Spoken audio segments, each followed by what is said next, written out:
네, 전자부품에 대한 두 번째 시간입니다. 이 학기 들어서 쌤이 참 흥미롭게 수업을 진행하고 있는 것은 우리 3학년 친구들이 이 학기 들어서 좀 더 의젓해지고 무엇인가 해보려고 하는 그와 같은 그 의욕이 넘쳐서 쌤도 힘이 납니다.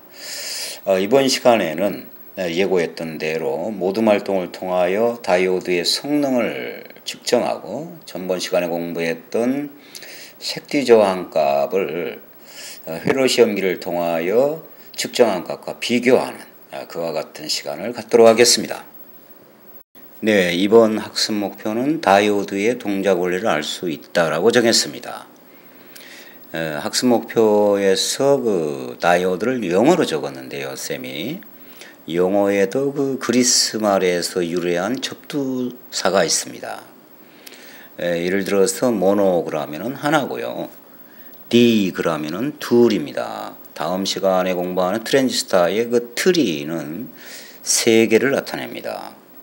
그렇다면 다이오드를 접두사와 분리하여 쓰게 되면은 디오더가 됩니다. 그 말은 두 개의 명령에 따라서 동작이 달라진다라고 하는 것을 이해하셔야 되겠습니다. 네, 이번 시간에 공부하게 되는 다이오드나 트랜지스터는요, 반도체라고 하는 물질입니다, 사실. 이 반도체라고 하는 용어에 대한 이해가 필요합니다. 여러분들이 지금까지 세상의 모든 물질은 전기를 통하거나 통하지 못하거나 하는 도체냐 부도체냐 이렇게 나누었을 겁니다. 그런데 이 부도체라고 하는 물질은 매우 매력적인 물질입니다. 사실 주변의 상황에 따라서 도체가 될 수도 있고 부도체가 될 수도 있는 물질이거든요. 그래서 오늘날 정보화 시대에 매우 유용하게 사용되고 있습니다. 반도체 종류에는요, 태생적으로 반도체적 성질을 갖고 있는 게르마늄과 실리콘이 있고요. 이 사가인 게르마늄과 규소에다가 원자과 전자가 삼가인 붕소나 알루미늄, 인듐, 가륨을 합하여 P형을 만들고 원자과 전자가 하나 더 많은 오가인 인이나 비소, 안티몬을 섞어서 N형 반도체를 만듭니다. 여러분 화학 시간에 원자과에 대해서 공부하셨죠? 즉 게르마늄과 실리콘은 원자과 전자가 사가입니다. 원자과 전자가 8개가 됐을 때의 가장 안정 상태라고 하죠. 그런데 사가인 진성 반도체에다가 삼가인 붕손, 알루미늄, 인듐, 가륨을 섞게 되면은 원자과 전자가 7개가 돼서 전자가 하나 부족하게 됩니다. 그래서 P형은 플러스 성격을 띠게 됩니다. 그런가 하면 사가인 진성 반도체에다가 원자과 전자가 하나가 많은 오가인 원소를 더하게 되면 원자과 전자가 9개가 되죠. 그렇게 되면 전자가 하나 남습니다. 이 남은 전자로 인하여 N형은 마이너스적 성질을 띱니다. 좀 복잡합니까? 이럴 때는 이렇게 기억하시면 되겠습니다.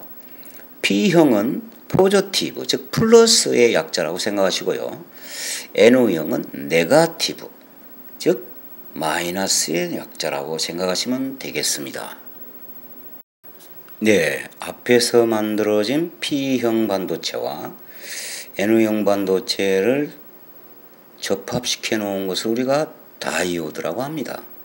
이 다이오드의 작용은요, 그 밑에 그림에 나와 있는 것처럼 어떤 파형을 골라내는 작용을 합니다. 즉 X축 위에 있는 파형을 우리가 순방향파라고 하고요.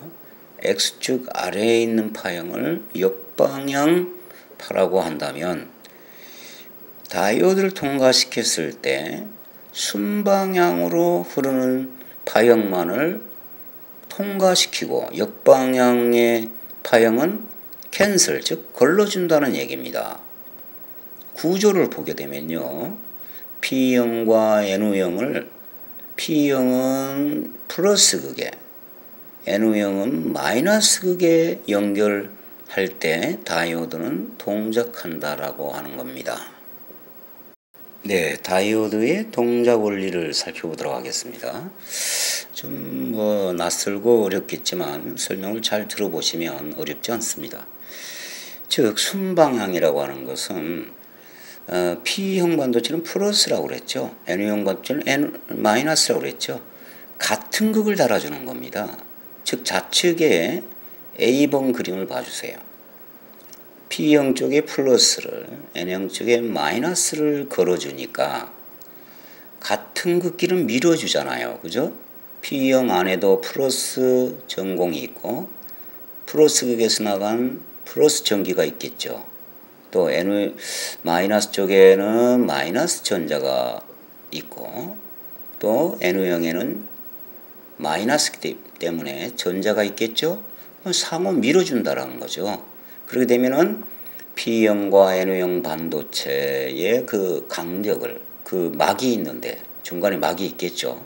그 막을 플러스와 마이너스가 서로 교차하여 흐르겠죠. 그래서 PN형 다이오드는 전기가 흐른다라고 하는 겁니다. 자, B번을 볼까요? B번을 보니까 P형 쪽에는 반대극인 마이너스 극을 N형 쪽에는 반대극인 플러스를 연결했습니다. 그러면 어떤 현상이 일어날까요? 저로 반대되는 극은 잡아당기죠. 그죠? 그러니까 P형에 있던 플러스 전공이 마이너스 극에서 나온 마이너스 극성의 전자와 서로 잡아당겨서 P형과 N형의 중간에 있는 막을 통과하는 플러스 전공이나 마이너스 전자가 존재하지 않습니다. 그래서 어떻게 돼요? PNO형 다이오드는 전류가 흐르지 않습니다. 네, 다음은 다이오드의 정류작용을 설명하도록 하겠습니다. 우리가 전기를 공부할 때요, 쌤이 그 제일 위에 있는 그림의 좌측 그림, 이 수학에서는 사인파라고 하는데 전기가 1초에 60번 동안 들어왔다 나갔다 한다고 그랬죠. 이것을 교류라고 그랬어요. 우리 가정에 사용하고 있는 전기가 교류인데요. 사실 전기가 1초에 60번 동안 방향이 바뀝니다. 사람의 눈동작으로 분간하지 못하기 때문에 그렇죠. 사실은 1초에 60번을 주기로 전기가 들어왔다 나갔다, 즉 방향이 바뀌는 전류입니다. 이와 같은 교류 전기를 반파 정류기를 통과시켜 봤어요. 즉 다이오드를 통과시켜 봤어요. 그러니까 어떻게 됩니까? 네, 순방향으로 흐를 때, 즉 들어오는 전류, 플러스에서 마이너스로 흐르는 전류, 즉 X축 위에 있는 전기만을 통과시키게 되겠죠. 이것을 하프 웨이브라 정정이라 하여 반파 정류라고 합니다. 여러분 아마 고등학교 1학년 물리 시간에 공부하는 걸로 알고 있습니다. 자, 다음은 그렇다면 우리가 가정에서 직류로 되어 있는 전자부품을 많이 사용하고 있잖아요. 그러면은 가정전기를 직류적 성격의 전류로 바꿀 필요가 있겠죠. 이때 사용하는 것이 정류기, 즉 어댑터라고 하는 거예요. 이 어댑터는 반파 정류로 하게 되면은 전자제품을 사용할 수 없겠죠. 전기가 들어왔다가 뚝 끊어졌다가 들어왔다가 뚝 끊어졌다 이렇게 하겠죠. 항상 전기가 들어와야 되잖아요. 예, 그래서 교류를 이용하여 직류와 비슷한 성격의 전류를 만들어내는 것을 우리가 어댑터라고 하고 전파 정류를 하게 됩니다. 밑에 그림의 애니메이션을 한번 살펴보도록 하겠습니다.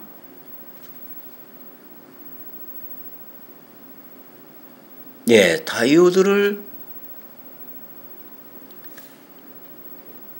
지금 4개를 달아 놓아서 극성을 변하지 않을 때는 위의 파형만 통과를 시키지만 아예 입력 단자에서 이번에는 입력 단자에서 전극을 바꿔버리는 겁니다. 즉 플러스 마이너스를 일정하게 골라내는 게 아니고 플러스 마이너스가 1초에 60번 바뀐다라는 교류를 직류적 성격의 전류로 바꾸기 위하여 입력 단자조차 플러스 마이너스를 변화시켜 버리는 겁니다. 그렇게 되면은 어떻게 될까요? 쉽게 얘기하면은 다이오드를 순방향으로 연결했다가 밑에 파형, 즉 기선에 X축의 밑에 파형이 들어올 때는 다이오드를 거꾸로 연결하는 방법으로 하여 모든 파형이 나오게끔 하는 그와 같은 전파 정류 길을 만들 수 있다는 겁니다. 이번 시간에는요, 학습지를 통하여 미션을 수행하게 되는데 그 미션이 2가지가 제시될 겁니다. 첫 번째 미션은 색디 저항값과 그 회로 시험기로 측정한 저항값을 3회 이상 측정을 해서요, 그 비교를 하는 겁니다. 여러분이 읽어낸 색디 저항값이 바르게 읽은 것인지 한번 체크하는 거죠. 두 번째는 이번 시간에 공부한 디오드, 즉 다이오드의 순방향 접속과 역방향 접속을 통하여 여러분들에게 제시한 다이오드가 고장난 것인지 아니면은 정상인지를 체크하는 방법입니다. 그 방법은요, 아래 그림 그 회로 시험기를 통하여 알 수가 있는데, 빨간색 리드선은 P형 쪽에, 또 검은색 리드선은 N호형 쪽에 접속을 하면 순방향 접속이 되겠죠. 같은 걸 연결했으니까요. 그 반대는 물론 역방향이 됩니다. 전환 스위치를 특정한 저항값에 두고 순방향, 즉 빨간색 리드선을 P형 쪽에, N호형 리드선을 마이너스, 즉 N호형 쪽에 접속을 시키면 아마 일정한 저항값이 나올 겁니다. 그걸 기록하시면 되겠습니다. 반대로 빨간색 리드선을 N호형 쪽에, 검은색 리드선을 P형 쪽에 연결하게 되면 어떻게 될까요? 아까 공부했듯이 역방향인 경우에는 전류를 통과시키지 않는 부도체가 된다라고 그랬죠? 저항값은 어떻게 나올까요? 매우 큰 값, 즉 최대한 무한대가 나옵니다. 무한대 값이 나오면 부도체가 된다는 겁니다. 아무튼 여러분들에게 이번 시간에 제시되는 그 학습지를 통하여 다이오드의 동작 원리와 색디 저항값을 읽는 요령에 대하여 잘 정리하는 시간이 되었으면 합니다. 여러분 그동안 수고 많았습니다. 수업 시간에 뵙도록 하겠습니다.